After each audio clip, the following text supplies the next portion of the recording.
একজনে জিজ্ঞাসা করছে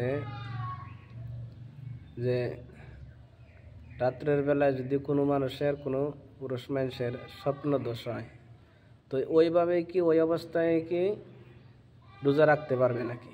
যদি গোসল করার সময় না পায় ওইভাবে সেহরি খেয়ে রোজা রাখা যাবে কি যাবে না?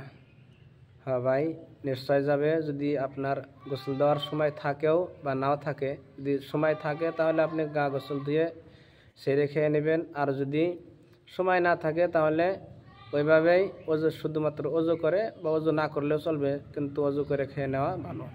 তো ওযু করে খেয়ে নিয়ে সেহরি খেয়ে ওযু করে নিয়ে সেহরি খেয়ে নিতে পারবেন। আর নামাজের সময় গোসল দিয়ে নামাজ আদায় করে নেবেন। আর যদি সময় পান তাহলে গা গোসল দিয়ে তারপরে সেহরি খেয়ে নেবেন।